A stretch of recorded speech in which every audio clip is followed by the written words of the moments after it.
నువ్వు అలా తిరిగి కూర్చుంటే చాలా ఇబ్బందిగా ఉంది. ఏ స్కూటీ గోతుల్లో నడపడానికి కుదరట్లేదా? శివనారాయణ గారి మనవరాలన్న పేరు ఒకటి మాత్రమే ఉంది, మిగతావన్నీ నీ నుంచి తీసేశారు. నీ బ్యాంక్ అకౌంట్ బ్లాక్ చేశారు, పాకెట్ మనీ కట్ చేశారు. ఇప్పుడు నువ్వు కేవలం మంత్లీ శాలరీకి వర్క్ చేస్తున్న జాబ్ హోల్డర్ మాత్రమే. శాలరీ వచ్చే వరకు నీ దగ్గర డబ్బులుండవు కాబట్టి నాతో స్కూటీ మీద డ్యూటీకి రావడం తప్ప నీకు వేరే ఆప్షన్ లేదమ్మా. నేను గాల్లో దింపినా నూతిలో దింపినా నువ్వు బుద్ధిగా కూర్చోవాల్సిందే.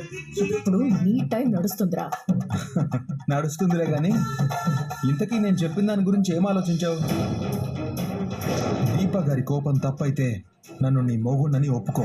దీప గారి కోపం తప్పు కాకపోతే వాళ్ళ జీవితంలో నుంచి నువ్వు తప్పుకో. వాయిస్ మెసేజ్ కూడా పెట్టాను కదా. అంత జరిగినా నువ్వేమీ పెద్దగా రియాక్ట్ అవ్వకుండా నాతో వస్తున్నావు అంటే మనసు మార్చుకున్నట్టే కదా. పెళ్ళి నీకు శ్రీరామ రక్ష, అది తప్ప నేను ఏదీ కాపాడలేదు. ఓయ్, అడిగేది నిన్నే. హలో మిస్టర్, నేనేం చేయాలో నాకు తెలుసు. నా డే టు డే లైఫ్ని నీకు అప్డేట్ చేయాల్సిన అవసరం లేదు. నాకు అప్డేట్ చేయాల్సిన అవసరం లేదు కానీ నిన్ను నువ్వు అప్డేట్ చేసుకో చాలు. నా మీద పెట్టే శ్రద్ధ రోడ్డు మీద పెట్టరా, కూర్చోలేకపోతున్నాను. దిగిపోతానంటే చెప్పి ఆపేస్తాను. నీకు దన్నాను రా బాబు, పోనీ.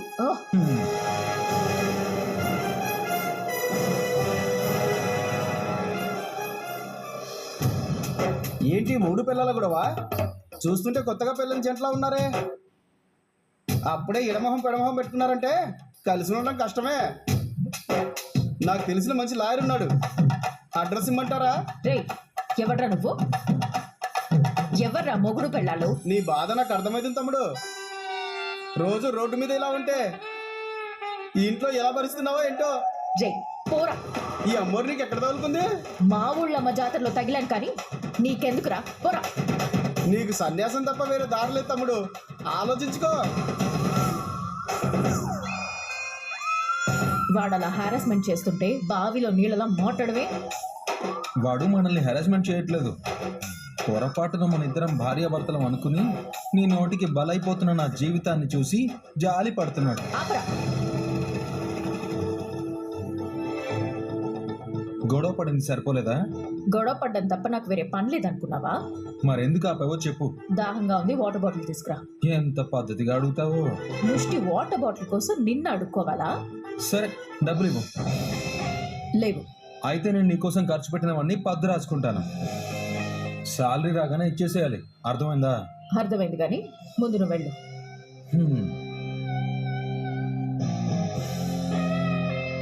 నీ తిక్క ఎలా తీర్చాలో నాకు తెలుసురా.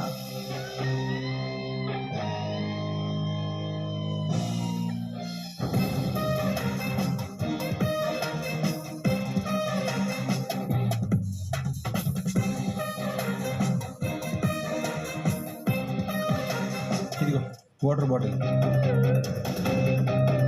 నీ ఖాతాలో 20 రూపాయలు బాకీ రాసుకుంటాను. సంతోషం. శాలరీ రాగానే నీ అప్పు తీరుస్తాను. స్కూటీ తీ, బయలుదేరదాం.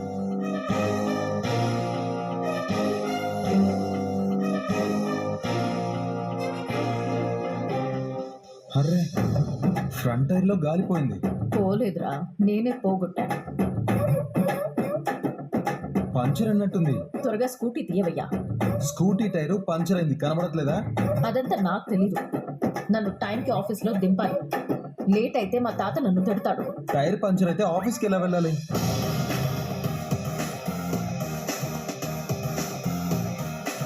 ఎలా వెళ్ళాలి అన్నావు కదా, ఇదిగో ఇలా వెళ్ళాలి. దగ్గరలో గ్యారేజ్ కూడా లేదు. నేనైతే దిగను, నడవను. నీకేం పోయింది? కష్టపడుతుంది నేను కదా.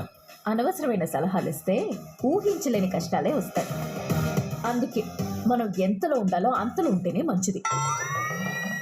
చూసించాలి, ఫాస్ట్గా నెట్టు. ఇలా అయితే ఆఫీస్కి ఎప్పుడు వెళ్తాం? పోనీ.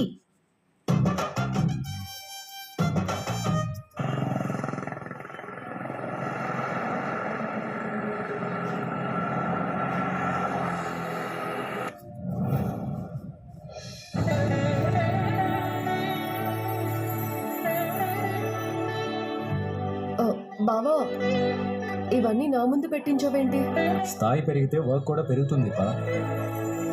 మన బ్రాంచ్కి సంబంధించిన మొత్తం ఫైల్స్ వీటిని స్టడీ చేసి మొత్తం ఫైల్స్ అప్డేట్ చేయాలి ఈ రోజు తారీఖు వరకు. బావా ఇది నా వల్ల కాదు, సూరజ్ రావాల్సిందే. నువ్వేం కంగారు పడకు దీపా. వీటిని ఎవరికి అప్పగించాలో ఎలా చేయించాలో నాకు తెలుసు కదా. ఇప్పుడు నువ్వు చేసే ప్రతి పని తెలివిగా చేయాలి. అలాగే. ఆఫీస్లో ఎప్పుడేం జరుగుతుందో తెలీదు. ఇలాంటి ప్లేస్కి సౌర్యం తీసుకురావడం కరెక్టేనా? నీళ్ళిరిగి వాత పెట్టడం అనే మాట ఎప్పుడన్నా విన్నావా? నేను ఇప్పుడు అదే చేయబోతున్నాను. ఇప్పుడు నేను హెల్ప్ చేద్దామంటే జోస్ని అగ్రిమెంట్ అడ్డు పెట్టుకుని నన్ను ఏ హెల్ప్ చేయనివ్వడు. ఖాళీగా ఉండి ఏం చేస్తాను? కనీసం కూతురుకైనా ట్యూషన్ చెప్పుకుంటాను. అది సరే, ఇంతకీ ఈ సూర్జో ఏరి? సూజోనా? అదే సూరజ్ జోష్న. నేను పెట్టిన కండిషన్ ప్రకారం ఇద్దరు కలిసి రావాలి. సూరజ్ని ఎన్ని ఇబ్బందులు పెడుతుందో. బ్రదర్ అంతవరకు రానివ్వడే. రాని చూద్దాం.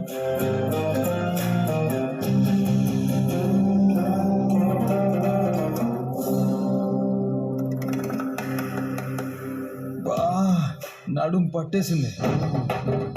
ఆఫీస్ వచ్చేసిందిగా. కిలోమీటర్ నడిపించుకుంటూ వచ్చావు. మధ్యలో పంచర్ షాప్ ఏం లేదు కదా. నువ్వు మాత్రం బండి దిగలేదు కదా. నీ కష్టం ఊరికే పోతులే సూరజ్. నువ్వు పడిన కష్టానికి నేను కట్టిన ఖరీదుది.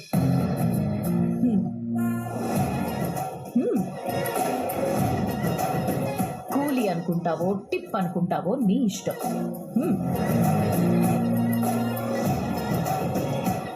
ఏంటి అలా చూస్తున్నావు?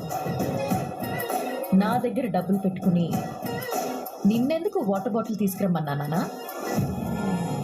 నీకు కొన్ని చెప్పకుండానే అర్థం అవుతాయి కదా, అర్థం చేసుకో. చెమటలు బాగా పట్టాయి, తుడుచుకో. జరిగింది చెప్పుకుంటే పోయేది నీ పరువు. అర్థమైందా?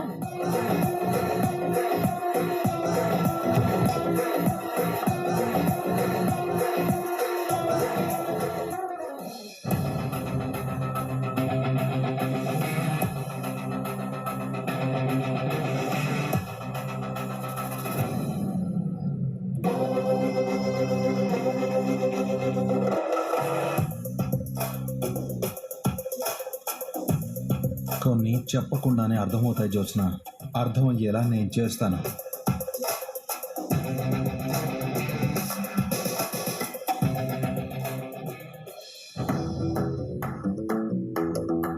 హాయ్ డియా గారు, ఏంటి లేట్ అయ్యారు? నన్ను జ్యోత్స్న అని పిలవచ్చు బాబా. ఇప్పుడు దీప అసిస్టెంట్ కాబట్టి, సారీ, సిఇఓ దీపక్ గారికి అసిస్టెంట్ కాబట్టి మిమ్మల్ని ప్రత్యేకంగా గుర్తించాలంటే డిఏ గారు అనే పిలవాలి. ఎలా వచ్చారు? స్కూటీ మీద. స్లోగా వచ్చారా?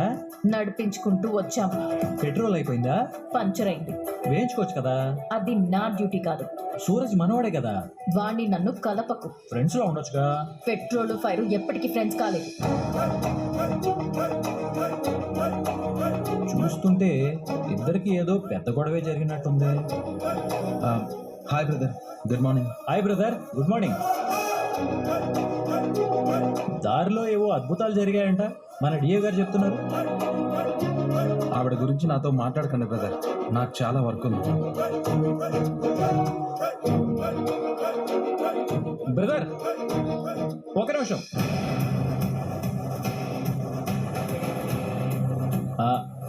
ఆ రెడ్ సింబల్ ఏంటి? రెడ్ సింబలా? అలాంటిదేం లేదే. అరే రే ఆగు బ్రదర్, దీన్ని నేను ఫైండ్ అవుట్ చేస్తాగా. ఇది సింబల్ కాదు, స్టాంపు. స్టాంప్ ఏంటి బ్రదర్? జో, నువ్వు వెనక కూర్చున్నావు కదా. స్కూటీకి వెనక కాకపోతే ఫ్రంట్ వీల్ మీద కూర్చుంటానా? దీపా, రా రా రా, తొందరగా రా. నీకు అర్జెంట్గా ఒక చూపించాలి, దొంగలు దొరికిపోయారు. దొంగలేంటి బ్రదర్? బ్రదర్ షర్ట్ వెనకాల ఏముందో చూడు.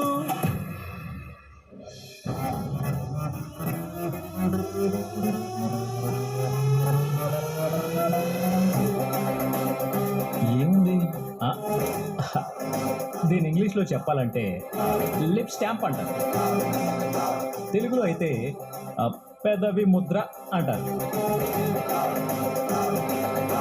ఏమ్మా డిఏ, మా ముందు మీ ఇద్దరు కొట్టుకున్నట్టు నటిస్తూ సైలెంట్గా మీరు ఒకటైపోతారా?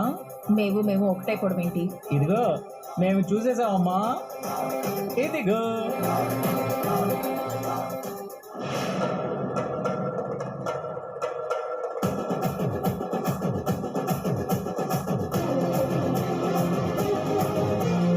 అప్పుడే మ్యాటర్ ముద్దుల దాకా వెళ్ళిపోయిందంటే మీరు ఎంత స్పీడ్గా ఉన్నారో అర్థమవుతుంది. బావా, ఇంకెక్కడ బావా? బావా అన్న బోర్డు నా పేరు పక్క నుంచి తీసేసి బ్రదర్ పేరు పక్కన పెట్టేశావుగా. వీడు నాకు బావేంటి? ఊరికో చూస్తున్నా. రెడ్ హ్యాండెడ్గా దొరికిపోయిన తర్వాత కూడా ఇంకా బుకాయిస్తావు. ఎందుకు లేట్ అయిందో ఇప్పుడు మాకు అర్థమైంది. అగో లేట్ అయింది, సరదాగా ఏ పార్కు వెళ్ళి రావాల్సింది మరి. సూరజ్, మా బావ ఏం మాట్లాడుతున్నాడో నీకు అర్థమవుతుందా? నీ షర్ట్ వెనకున్న లిప్ స్టాంప్ నేనే పెట్టాను అనుకుంటున్నాడు. అదెలా వచ్చిందో చెప్పు. సిగ్గుపడుతున్నావేంటి? నువ్వంటే ఆడపిల్లవు కాబట్టి సిగ్గు లేకుండా ఇలాంటివి 10 మందిలో చెప్పుకుంటావు. మేము మగాళ్ళం. ఆడపిల్ల పబ్లిక్గా నడి రోడ్డు మీద స్కూటీ మీద వెళ్తుండగా ముద్దు పెట్టిందని చెప్పేస్తే ఓవా జనం ఏమనుకుంటారు? వీడు బాగా తెగించాడరా అంటారు. అయ్యా కార్తిక్ గారు, మీకొక దన్నం. మీరు మాట్లాడుతున్న దానికి, ఈసారి సిగ్గుపడుతున్న దానికి, ఇక్కడ సీఈఓ గారు చూస్తున్న చూపుకి 100 అపార్థాలు 1000 అనుమానాలు వచ్చేటట్టున్నాయి. బ్రదర్, మీరు దొరికిపోయారు. మేమైతే ఈ విషయం ఎవరికి చెప్పాం, కానీ మాకు పార్టీ కావాలి. రే, ఇదంతా అబద్ధం అని చెప్పు. పిల్లోడినంత భయపెట్టేస్తావేంటి? కాస్త జాగ్రత్తగా చూసుకో. దీపా, ఈ నూతన ప్రేమికులతో మనం ఒక సెల్ఫీ తీసుకుందామా? అలాంటిది వద్దు బ్రదర్, నాకు చిన్న పని ఉంది, నేను మళ్ళీ వస్తాను. అరే కంగ్రాట్స్ జోస్నా. నీ కంగ్రాట్స్ ని తీసుకెళ్ళి డస్ట్బిన్ లో వేసుకో. ఏమేనంటావు బాబా? జోస్నా నేర్పించడానికి మనోడు ఏదో ట్రై చేశాడు. ఏయ్ ఆగరా, నీకు నేను ముద్దు పెట్టానా? అలా అని నేను చెప్పానా? మా బావ అడుగుతుంటే సిగ్గుపడుతున్నావు కదా. నా సిగ్గు నా ఇష్టం, నేను ఎప్పుడైనా పడతాను. కానీ డ్యామేజ్ అయ్యేది నా ఇమేజ్. జోత్స్న నాకు ముద్దు పెట్టిందని నేను ఎవరికైనా చెప్పానా? నేను నిన్న 1 కిలోమీటర్ స్కూటీ తోయించానని నా మీద రివెంజ్ తీర్చుకున్నావు కదా. నువ్వు అనుకునే దాని మీద నాకు అభ్యంతరాలు లేవు. నువ్వు ఇదే అనుకోని నేను చెప్పను, అలాగే నేను ఇదే అనుకుంటున్నానని కూడా నీకు చెప్పను. లాజిక్ గా మాట్లాడుకో. ముందా లిప్ స్టాంప్ ఎలా వచ్చిందో చెప్పు. 1 సెకండ్, తీసుకో. ఇది నాది కదా, అందుకే నీకిచ్చాను. నువ్వెందుకు తీసావురా? నీకు ఇవ్వడానికి. బ్యాగ్ లో నుంచి ఎప్పుడు తీసుకున్నా? నువ్వు కింద పడేసుకున్నప్పుడు.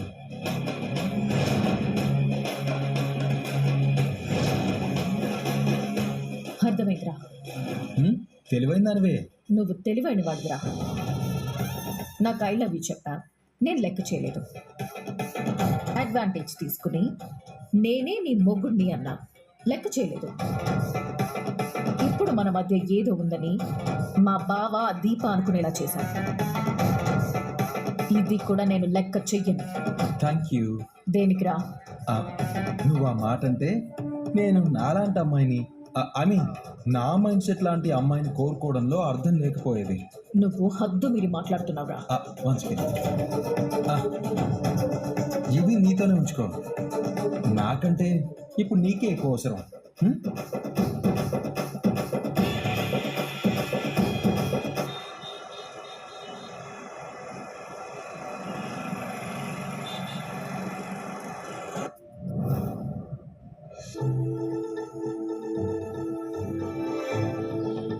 జోష్న, ఏంటి మేడం గారు, ఏం గుర్తొచ్చింది? ఇవి నువ్వు సీఈఓగా ఉన్నప్పటి అకౌంట్స్. మనవరాలా,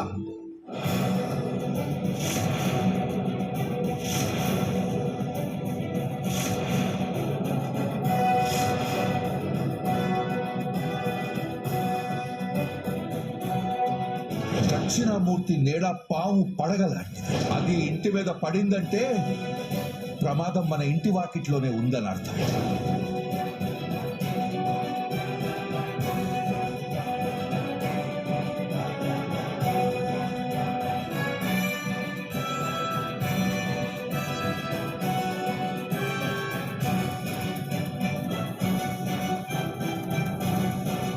తాతేంటి డైరెక్ట్గా ఆఫీస్కి వచ్చాడు?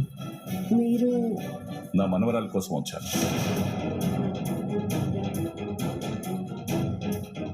నా కోసం మీరు రావడం ఎందుకు? ఎలా ఉన్నావమ్మా? మా యోగక్షేమాలు మీకు అనవసరం. నా కోసమే వచ్చుంటే మీరు వెంటనే ఇక్కడి నుంచి బయలుదేరండి. అమ్మ ఎలా ఉంది? అయినా నువ్వేంటమ్మా ఇక్కడున్నావు? లోపల క్యాబిన్లో ఉండాలి కదా.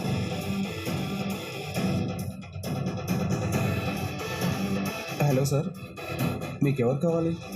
తను బయట ఎందుకు కూర్చుంది? జ్యోత్స్న గారు CEO దీప గారికి అసిస్టెంట్.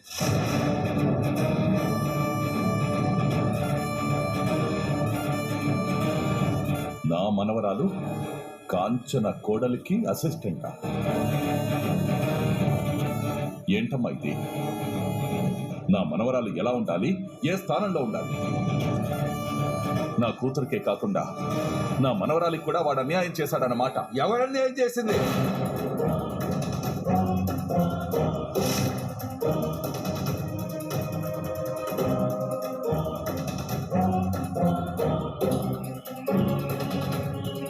ఎందుకు వచ్చావు? మాట్లాడాలి. కుదరదు. అయితే నేను ఇక్కడే ఉంటాను.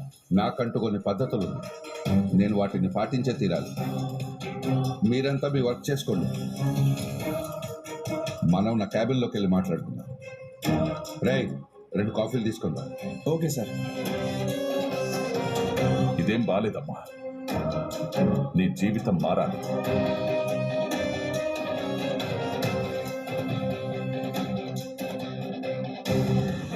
బాబా లోపల ఏమైనా గొడవ జరుగుతుందేమో. ఎందుకు వచ్చావు? నా మనవరాల్ని ఎందుకు నీ కూతురు కోడలికి అసిస్టెంట్ చేశా? అది నీ మనవరాలు కాదు, ఈ శివనారాయణ మనవరాలు. ఎవరిని ఏం చేయాలో నాకు నువ్వు చెప్పాల్సిన అవసరం లేదు. ఇక్కడి గురించి ఎవరికి తెలియదు అనుకుని మంచిగా నటించే ప్రయత్నం చేస్తున్నావేమో. నీ మాటలు చూసి మోసపోవడానికి ఇక్కడ ఎవ్వరూ సిద్ధంగా లేదు. ఎందుకంటే నీ గురించి, మన మధ్య వైరం గురించి నేను అందరికీ చెప్పేశాను. ఇప్పుడు నేను నిన్ను ఎలా చూస్తున్నాను, వాళ్ళు నిన్ను అలాగే చూస్తారు. అందుకేనా నా మనవరాలు నాతో అలా మాట్లాడింది? మామూలుగా అయితే నిన్నెక్కడ చూశానో అక్కడి నుంచే గెంటేయాలి. నువ్వు మర్యాదలు పోగొట్టుకునేరా, నేను మర్యాదని కాపాడుకునేరా. అందుకే లోపలికి రమ్మన్నా. వద్దు శివనారాయణ, మాటలు ఆయుధాల కంటే పదునైనవి. గాయం చెయ్యొద్దు. కొత్త గాయాలకు చోటు ఎక్కడుంది? పాత గాయాలే నిలువెల్లా ఉంటే. సార్,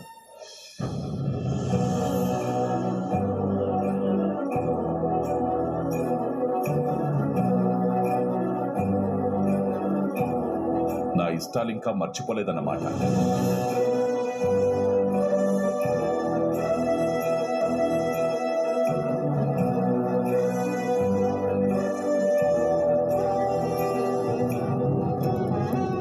ఏంటది? ఎంత షుగర్ వేస్తే నేను తాగనని నీకు తెలుసు కదా. తాగకూడదనే కదా వేసేది.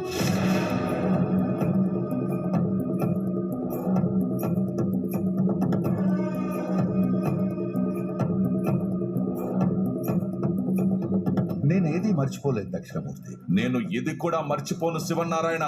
గుర్తు పెట్టుకోవాలనే నా అభిలాష కూడా. నాతో వైరాన్ని గట్టిగానే కోరుకుంటున్నట్టున్నావు. వచ్చిన సంగతి చెప్పు. మాదాపూర్ సర్కిల్ దగ్గర నీకు రెస్టారెంట్ ఉంది కదా? ఉంది.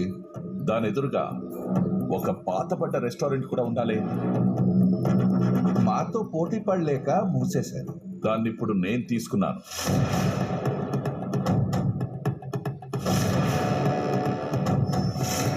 రేపే ఓపెన్. నువ్వెక్కడెక్కడ బ్రాంచులు పెట్టావో అక్కడక్కడ నీకు పోటీగా కొత్త బ్రాంచ్లు ఓపెన్ చేశాను. భయపడుతున్నావా శివనారాయణ? అది నా కళ్ళల్లో కనపడుతుందా? కనపడేలా చేస్తాను. నువ్వు ఇంకో జన్మెత్తా. ఈ జన్మలోనే నీ కోరిక తీరుస్తాను శివనారాయణ. బయలుదేరు. తొందరలోనే మనం మళ్ళీ కలుస్తాం. ఈ బాల్య స్నేహితుడు నిన్నంత తేలిగ్గా వదిలిపెట్టాడు శివనారాయణ.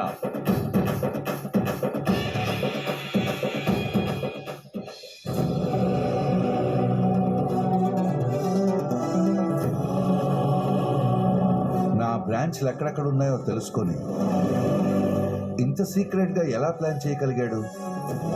నా దగ్గర ఉన్న వాళ్ళల్లో వీడు మనుషులు ఎవరు లేరు కదా. ఒకవేళ ఉంటే అది ఎవరై ఉంటారు?